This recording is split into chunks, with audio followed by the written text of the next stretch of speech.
জাতক সমগ্রের অষ্টম অধ্যায় সুখবিহারী জাতক। পুরাকালে বারাণসী নগরে রাজা ব্রহ্মদত্ত যখন রাজত্ব করেন, সেই সময় বোধিসত্ত্ব পূর্বদেশের এক ব্রাহ্মণ বংশে জন্মগ্রহণ করেন। কামনায় দুঃখ এবং নিষ্কাম হতে পারাটাই সুখকর, এই রূপ বিবেচনা করে তিনি সমস্ত কামনা বাসনা ত্যাগ করে হিমালয়ে গমন করলেন এবং সন্ন্যাস গ্রহণ করে ধ্যানে সামহিত চিত্ত হলেন। শত শত তপস্বী তার শিষ্যত্ব গ্রহণ করল। একবার বর্ষাকালে বোধিসত্ত্ব তার 500 শিষ্যকে সঙ্গে নিয়ে হিমালয় হতে অবতরণ করলেন। তারপর বিভিন্ন গ্রাম, নগর ও জনপদে ভিক্ষা করতে করতে বারাণসীতে উপস্থিত হলেন।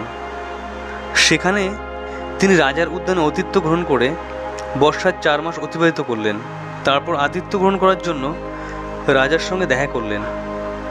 রাজা তখন তাকে বললেন, আপনি বৃদ্ধ হয়েছেন, আর হিমালয়ে ফিরে যাবেন কেন? আপনি আপনার শিষ্যদের আশ্রমে পাঠিয়ে দিয়ে এখানেই অবস্থান করুন। রাজার অনুরোধে বোধিসত্ত্ব তার প্রধান শিষ্যকে ডেকে বললেন, আমি তোমায় এই 500 শিষ্য রক্ষণাবেক্ষণে ভার দিচ্ছি, তুমি তাদের নিয়ে হিমালয়ে যাও, আমি এখানেই অবস্থান করি। বোধিসত্ত্বের প্রধান শিষ্য আগে রাজা ছিলেন, পরে তিনি রাজ্য ত্যাগ করে সন্ন্যাস গ্রহণ করে ধ্যানে চিত্ত সমাহিত করতে পেরেছিলেন। এইভাবে প্রচুর আধ্যাত্মিক শক্তির অধিকারী হন। তিনি আচার্যের আদেশ মতো তপস্বী শিষ্যদের নিয়ে হিমালয়ে গিয়ে বাস করতে লাগলেন। একদিন তিনি আচার্যকে দেখবার জন্য মনে প্রাণে ব্যাকুল হয়ে ওঠেন।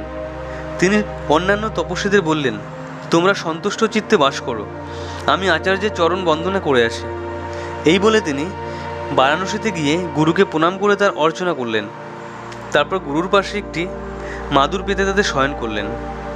এদিকে বোধিসত্ত্বর প্রধান শিষ্য এসেছেন শুনে রাজা তার সঙ্গে দেখা করতে এলেন সেইখানে।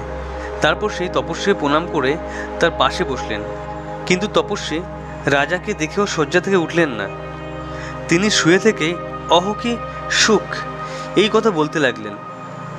রাজা ভাবলেন, তপস্বী আমাকে অবজ্ঞা করলেন। তাই তিনি বোধিসত্ত্বকে বললেন, এই তপস্বী বোধহয় আকণ্ঠ আহার করেছেন, তা না হলে শুয়ে শুয়ে এইসব কথা বলতে পারে? এইভাবে চিৎকার করার কারণ কি? বোধিসত্ত্ব বললেন, মহারাজ, এই তপস্বী পূর্বে আপনার মধ্যে একজন রাজা ছিলেন, কিন্তু এখন ইনি রাজ্য ত্যাগ করে সন্ন্যাসী হয়ে ধ্যান দ্বারা যে সুখ লাভ করেছেন, রাজ্য, ঐশ্বর্য ও সৈন্য সম্বন্ধ থেকেও সে সুখ লাভ করতে পারেননি। তাই এখন তিনি আবেগের উচ্ছ্বাসে এই কথা বলেছেন। তারপরে বোধিসত্ত্ব রাজাকে ধর্মশিক্ষা দেবার জন্য বলতে লাগলেন, যার কোনো রক্ষকের প্রয়োজন হয় না, সবসময় পরকে রক্ষা করে চলেন, সেই পুরুষই কামনার অতীত এবং অপার সুখ লাভ করেন। এই ধর্মবোধের শুনে সন্তুষ্ট হলেন রাজা। তিনি তপস্বীকে প্রণাম করে প্রাসাদে ফিরে গেলেন। তপস্বী গুরুকে প্রণাম করে হিমালয়ে ফিরে গেলেন। বোধিসত্ত্ব বারাণসীতে রয়ে গেলেন। তিনি পূর্ণ জ্ঞানসহ দেহত্যাগ করে ব্রহ্মলোক প্রাপ্ত হন।